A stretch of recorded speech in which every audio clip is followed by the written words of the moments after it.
Just $20,000? For your eldest son's wedding, that's all? My son, whom I cherished more than my own life, spoke with a sneer. If you're a parent, you should pay the whole amount, you poor thing. Is this really my son? After divorcing my ex-husband who was a harmful drunkard, I remarried Benjamin and have been living happily as a family of 3. Kind and gentle Benjamin warmly and strictly raised my son, Mateo, who was not his biological child. They were the very picture of a loving father and son. Mateo grew up to be a kind young man and successfully became an independent adult. Living as a couple again after our son moved out felt refreshingly new. In the midst of our peaceful life, suddenly, our son contacted us to say, "I got married." The news came so suddenly, and it was all after the fact. I was surprised, but I accepted it, considering he's an adult. The bride he brought home seems to be from a wealthy family. However, what concerns me isn't her background. To put it nicely, she's a person who can speak her mind without fear. To put it poorly, she's insensitive and can blurt out rude remarks without a second thought. Could her personality have influenced my son? To my knowledge, Mateo was never someone who acted so arrogant when others would supported him financially. He wouldn't disdain his parents by calling them poor. I was left in shock and disbelief. Is this really my son in front of me? I almost wish someone would tell me he's just a stranger who happens to look like my son. Just then, there was a loud bang on the table, and my usually calm husband, Benjamin, who never raised his voice, exploded in anger. "Shut up, boy!" In his eyes, I saw a level of contempt and anger I had never seen before. I, Mila, got married at the age of 25. Soon after the wedding, I had a child and became a full-time homemaker, raising my child. I divorced my first husband when our son, Mateo, was just 1 year old. It's Mila's fault for making me angry. Enough already. He was a man who would berate me when drunk, throwing things around the house, punching and kicking. His bad drinking habit seemed to worsen with each day, and he appeared to be increasingly intolerant to alcohol. In addition to shouting loudly, he would throw objects to further intimidate me, occasionally hitting me and causing injuries. Even then, he would say, "Can't you even dodge, you slowpoke? It's not my fault." Once, he threw a glass at me while I was holding Mateo. I instinctively shielded my son. The glass hit my temple, breaking and causing bleeding. That was when I decided to divorce. If this continued, Mateo might get hurt someday. My ex-husband's drinking problem was only getting worse, and it was possible that something life-threatening might happen. I was determined to protect my son, but if something happened to me and we were still married, this man would become Mateo's guardian. Could I let such a man, who had injured me and might do something even more dangerous, be responsible for him? This was a dreadful scenario I absolutely had to avoid. So, I ran to a hospital that was open at night, blood streaming from my temple, carrying Mateo in my arms, and got a medical report. I also explained my situation to the hospital staff, who then contacted the authorities. This way, Mateo and I were recognized as victims of abuse, and we successfully involved a third party between me and my ex-husband. My ex-husband was very good at keeping up appearances, especially around others, except for me and our son. Even more so when he was sober. That's why having a third party involved was absolutely necessary. Soon after, the divorce was finalized. My ex-husband's last words were about how he felt neglected by me, Mila, after our son Mateo was born, but it was just more of his self-centeredness. In reality, although we had arranged for alimony and child support, he only made the initial payment. It was only a few $100s, and after that, the payments stopped. At first, I tried to demand the payments, but he either evaded or reacted aggressively, so I gave up. I never had any expectations from him. After deciding to divorce, I reached out to the company I worked for before my pregnancy, explained my situation, and asked if they would rehire me. Fortunately, they did, so I had a stable income, though modest. What mattered most was Mateo's well-being and my ability to work healthily. I thought it best to eliminate any stress. It's you, Mila, and Matteo that I want to spend my life with." The person who stood by me during those desperate days was Benjamin, who had joined the company as a fresh graduate after I resigned. He was 4 years younger than me, in his mid-20s at the time. I couldn't believe that such a young man would say such things to a divorced, single mother like me. "I want to date you, Mila, but I also want to get married soon. You shouldn't talk about marriage so lightly." Initially, I couldn't trust Benjamin. I thought maybe his youth and a romanticized idea of marriage made him speak without thinking. As someone who had already failed at marriage once, it was a word I didn't really want to hear. "If we get married, we can always be together and share the responsibilities of taking care of Matteo and the household. Plus, to truly become Matteo's father, I need to marry you first." Is it to become Matteo's father? Of course, I love you, Mila, but I think of marrying both you and Matteo. I was speechless. I had never imagined he would think in such a way. Could he really be serious about this? "I'll take the same responsibility for Matteo as you do. I think that's part of being close to you, Mila. I want to be part of the team," Benjamin said with a warm smile. It made my frozen heart start to thaw. Benjamin always considered Matteo and me as a package. He never just asked me out for dinner after work. Instead, he'd offer to help with shopping and even carry groceries to our apartment. Recently, when I had to leave work early because I wasn't feeling well, he offered to pick up Matteo from daycare and even brought dinner for us. Matteo had grown quite fond of Benjamin, and seeing the two of them laughing together made me happy. By marrying, I gain a lot of rights. I can become a husband, a father, a family member. So, please marry me, for my sake. I knew he phrased it that way to not burden me, but his words made me very happy. When Matteo turned 3, Matteo and I decided to remarry, this time to Benjamin. Though there was no blood relation, Benjamin and Matteo were a close father and son. We never told Matteo that he wasn't biologically related to Benjamin. It wasn't about keeping it a secret. It just never seemed necessary or the right time to say anything. After all, they were undeniably father and son. Benjamin provided both kindness and discipline to Matteo. With both of us working, we gained some financial stability and even managed to build a respectable house, though not a mansion. Matteo grew up healthy, went to college, and now works and lives independently. Currently, Benjamin and I live together in this house, just the two of us. It feels a bit strange to be living as a couple again after all this time, but we're enjoying our peaceful life together. It had been a few years since Matteo became a working adult when one day, out of the blue, we received a call from him. "I got married. I'll bring my wife over this weekend." It was a complete shock. I hadn't even heard he was seeing someone, and now he was already married. They were still planning their wedding ceremony and would set a date once everything was arranged. Well, he's an adult now, and as long as he takes responsibility for his decisions, that's fine. But still, I was taken aback by the fact that he had married without any prior notice. I wondered if there was a pressing reason like pregnancy, but that wasn't the case. My son Matteo had always been a bright and kind boy. There was a bit of a rebellious phase, but he was always able to reflect on his actions, so he never really behaved terribly. We never had a cold relationship in our family, and even after becoming independent, he frequently visited home, joining us for meals just like before.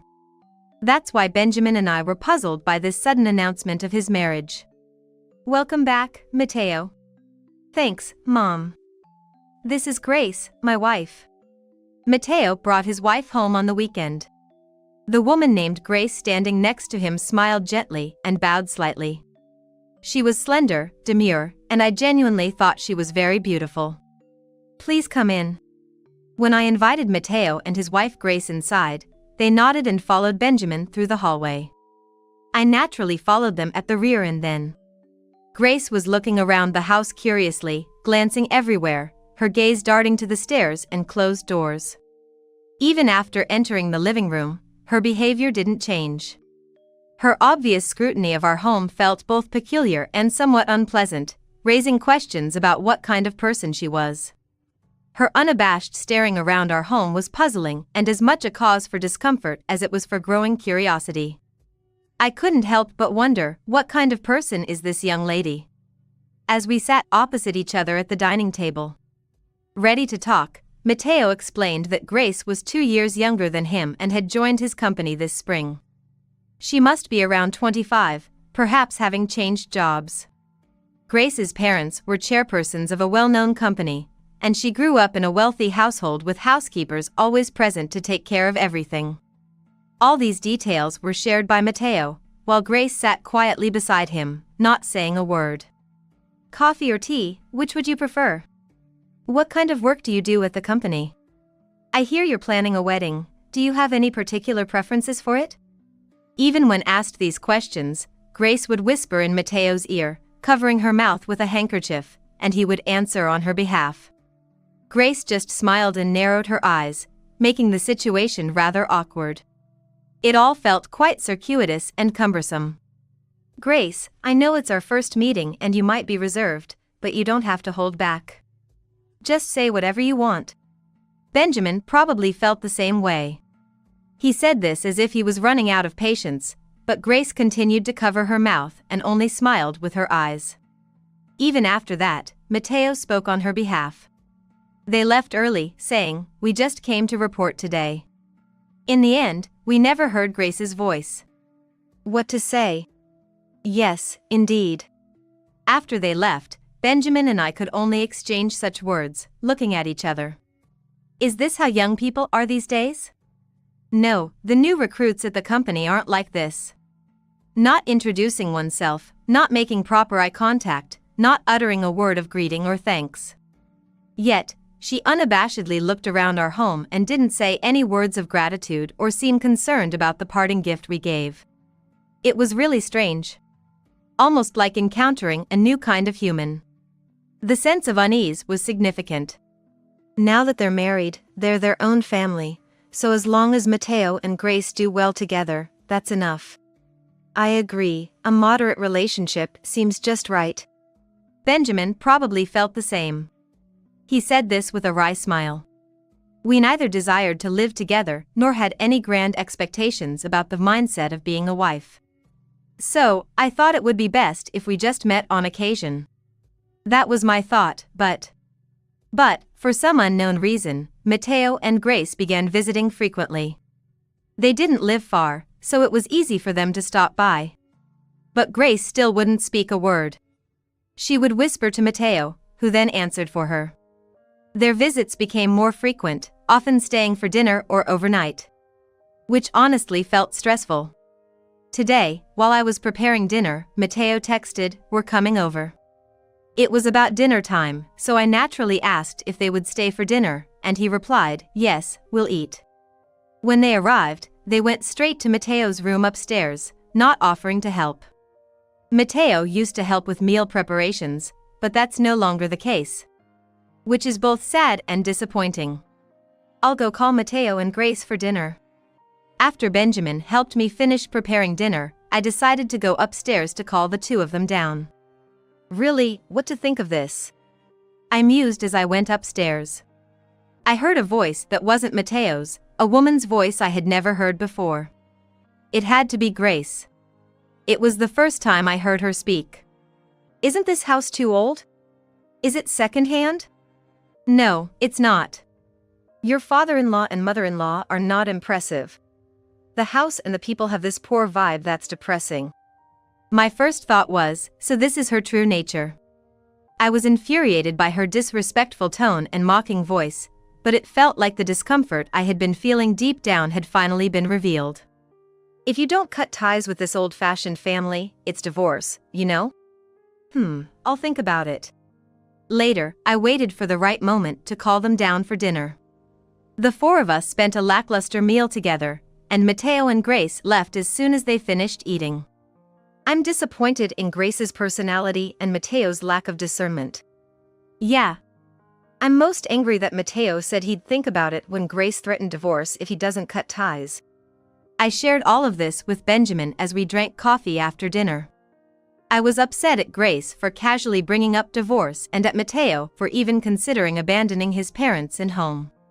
Calm down a bit. Benjamin soothed me as my anger grew over time. Prioritizing his wife isn't a bad thing for a husband to do. I know, but still. They're still young, probably can't see beyond themselves. Let's just watch for a while. Indeed, they are newlyweds. Grace is young and was probably brought up very pampered. I'm disappointed that Mateo chose someone like her, but ultimately, it's his life. It's okay. Mateo's life is his own. After all, even though we're family, we are different people, and it wouldn't be strange if our paths diverged. That's an extreme view, but if it comes to that, there's nothing we can do. Mateo is a kind guy at heart, and he might just find a way to balance between Grace and us. Benjamin believes in Mateo. Generous Benjamin never unjustly got angry or raised his voice at Mateo. Perhaps that's why Mateo grew up to be a considerate and gentle boy, without the usual teenage rebelliousness. And that's what I thought. At least, that's what I believed. I still have faith in him, but I can't shake off my anxiety about what lies ahead. We've set the wedding date. I want to talk about it, so we'll come over tomorrow. Benjamin and I, as usual, welcomed Mateo and Grace into our home. As we sat around the dining table, it was Mateo who did all the talking, just like always. "Here, Mateo," I said, placing a bank card and the PIN information in front of him on the table, which was in Mateo's name. "Use this for the wedding." I had created this account when I divorced. It was my resolve to protect Mateo no matter what, slowly saving money for him. Benjamin knew about this account too, and after we remarried, he suggested, should we put in a fixed amount every month? But by then, Mateo already had an education insurance plan, and we were making monthly payments for it. Additionally, this savings account was more like a personal satisfaction for me, funded by my allowance, so there were times when I couldn't deposit money if funds were tight.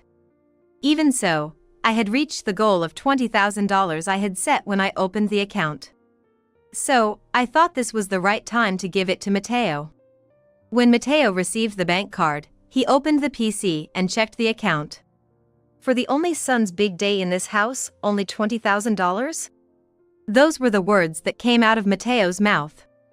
Grace was also peering into the contents of the account shown on the screen from the side. "If you're a parent, you should be able to pay the full amount, you pauper." Mateo sneered with a twisted mouth. Grace, too, had the same expression. As for me, my mind went blank. Was Mateo, standing right in front of me, really my son? I didn't expect him to cry with joy or anything. I just thought it would be good for Mateo to use it. "Shut up, boy!" There was a loud bang on the table and a roar. It was Benjamin. Mateo and Grace, sitting opposite, were startled and froze, and so was I. Benjamin had never raised his voice like this before. "It's a good time to say this now. There's no blood relation between me and Mateo." "Huh?" Mateo uttered a foolish voice in surprise. "It's understandable. We never mentioned it before, and I didn't expect Benjamin to reveal it at this moment." "I've been with Mateo since he was 2 years old, and when he was 3, Mila and I remarried, becoming a family with Mateo." Mateo was speechless, with a stunned expression. "Mila divorced her former husband to protect Mateo." Benjamin knew everything. He saw all the records of negotiations with the government officials for the divorce, the medical reports and photos of injuries, and pictures of the damaged house. "Mila, even when injured by her husband's violence, always protected Mateo, making sure you weren't hurt. She divorced for that reason when you were 1 year old." The ex-husband ran away without paying alimony or child support. He never bothered to contact Mateo. That was unforgivable. "Mila worked hard for Mateo's sake, creating this savings account. Even after marrying me, Mila saved in this account from the money she could freely use. There was hardly any surplus." I considered this savings account as a form of self-satisfaction, fulfilling my solitary parental heart by doing something for Matteo. After marrying Benjamin, our financial situation eased. We were no longer worried about daily food expenses. Could buy necessary school supplies when needed. And even managed to get educational insurance. We were able to pay the tuition fees without delay. All thanks to Benjamin. But Matteo is my child, born to me. I wanted to do something for him. Though I'm not related to Matteo by blood, I love him dearly as my son. I truly believe that. To me, Benjamin and Matteo are like a real father and son. But separately, Mila loves Matteo. It's incomparable to me. I think it's nonsensical even to compare. Hearing it spelled out feels a bit embarrassing. But that's how it is. Matteo is more important to me than my own life. I've felt this way ever since he was in my womb, unchangingly. And yet, what did you say earlier? Say it again. I'm sorry. When Benjamin pressed him with a loud voice, Matteo apologized just as loudly. Really, I'm sorry. That's right, I vaguely remember. The old apartment we lived in when I was little, and when we moved out of there. He remembers. Even though we lived there only until he was 3. When I married Benjamin, we moved to a bigger apartment. I'm sorry, thank you, Mom. And thank you too, Dad. Looking us straight in the eye, Matteo's words revealed the kind and unchanged face of my son. I'm really sorry. I'll think it over again. We'll plan a wedding that we can manage together. Wait a minute. It was Grace who interrupted, speaking up for the first time in front of us. We're not changing the plan. I actually want to add more options. I have so many things I want to do. Yelling at Matteo, her demeanor was a complete 180 degrees change from the demure image she had presented. Selfish, hysterical, and self-centered. You live so modestly, you must have saved more. It's your son's wedding, you should contribute. She then turned her fury on me. Although I wasn't surprised, hearing her words again confirmed she was indeed outrageous. After sighing, I decided to speak my mind. As Matteo said earlier, shouldn't you consider within the range of your savings and the money I gave? Are you kidding me? A wedding so poor is worse than not having one at all. Well, then maybe you shouldn't have one. No way. If there's no wedding, then there's no point in getting married. It was completely illogical.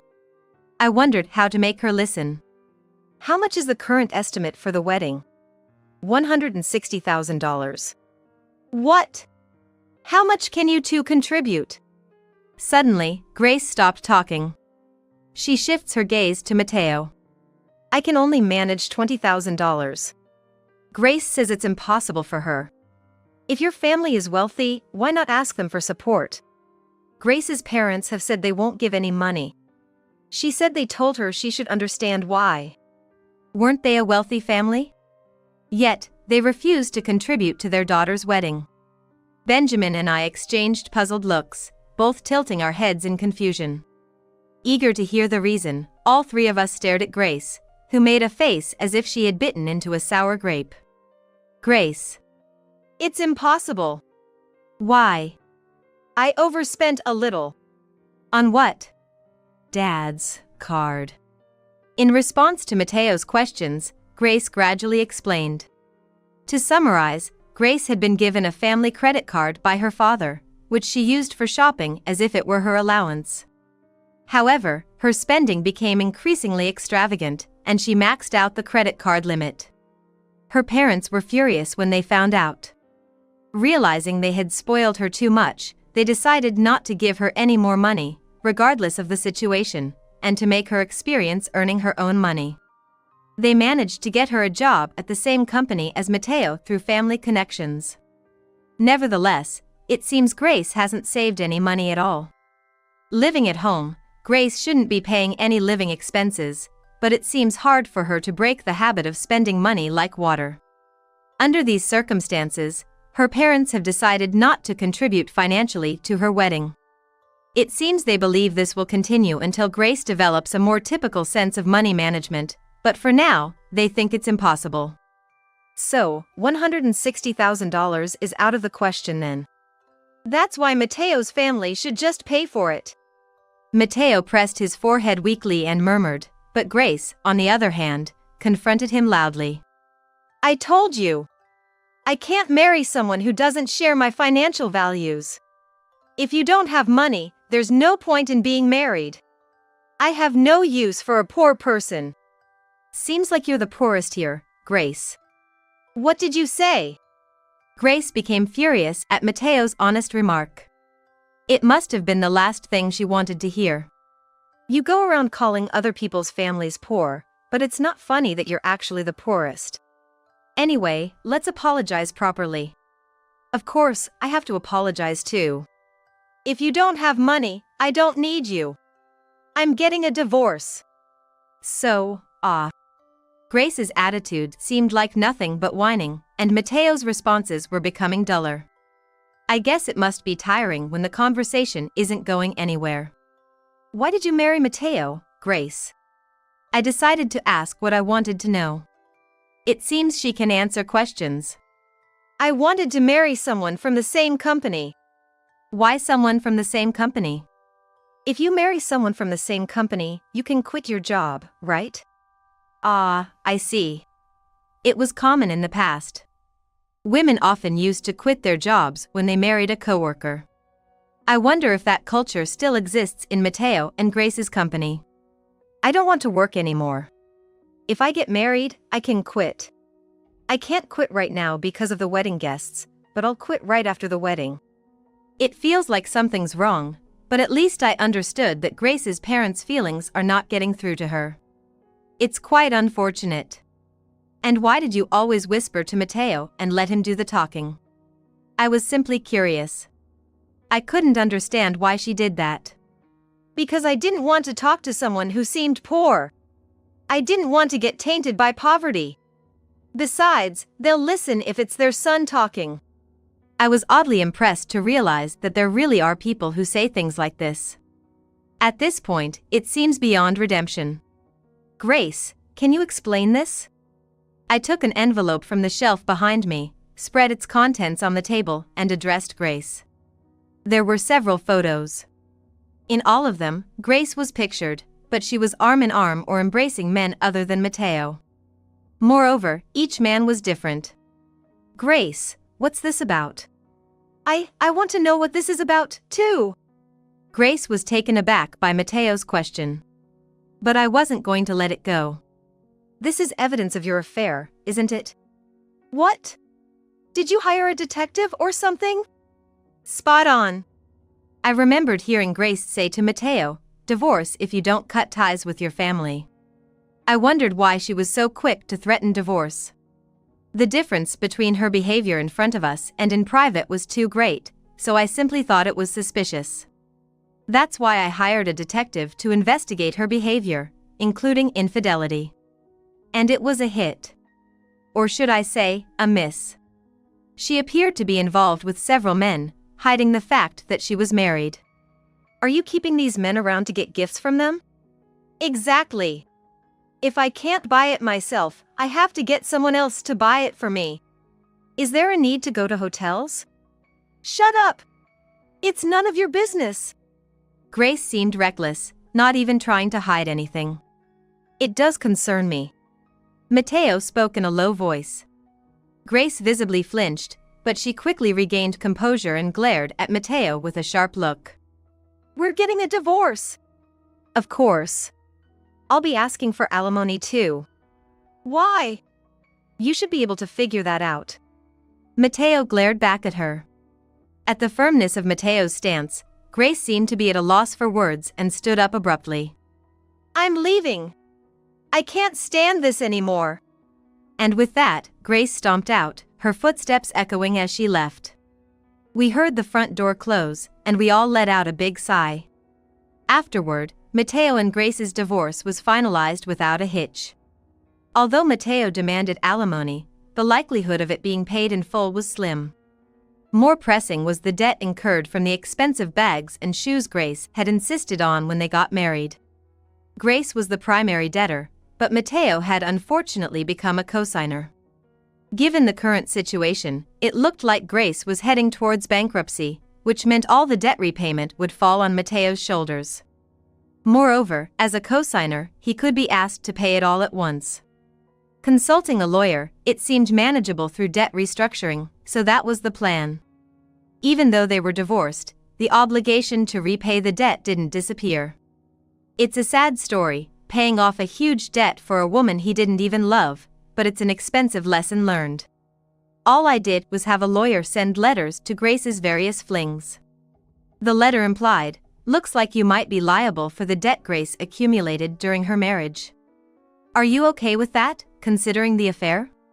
This revealed Grace's misdeeds to her flings, who then came to the office demanding repayment for all they'd spent, causing a commotion that made the company aware of the situation. Furthermore, it came to light that Grace had been making fraudulent expense claims at work, leading to her termination. Abandoned by her family, Grace now lives alone in a cheap, old apartment, seemingly in a depressive state. I'm home. Welcome back. Dinner's ready soon. Yay! I'm gonna wash my hands. After his divorce, Mateo started visiting home occasionally, spending time with the family like before. Truth be told, I was pretty upset about the whole situation with Mateo and had thought about banning him from the house for a while. But when Mateo came to our house alone after everything, he deeply apologized, saying, "I'm truly sorry." His apology didn't mean everything was forgiven, but I still had some anger. "It's okay. Mila and we both love you, Mateo." Benjamin said this with a big smile, so I couldn't stay mad any longer. And things felt normal again. Is the debt repayment done? Yeah, managed with my savings. I'm broke now, though. You did well to pay it off, Mateo. I turned pale every time I remembered it. But well, it's a lesson learned from my own mistakes. We chatted over dinner, and Mateo managed a wry smile. Despite the tough times he'd been through, accepting and overcoming his mistakes, seeing him able to talk about it like this made me feel that my son had grown as a person. Mom, is there more food? Sure is. Living with just Benjamin and occasionally having Mateo come over, I felt happy that the three of us could spend time together, just like before.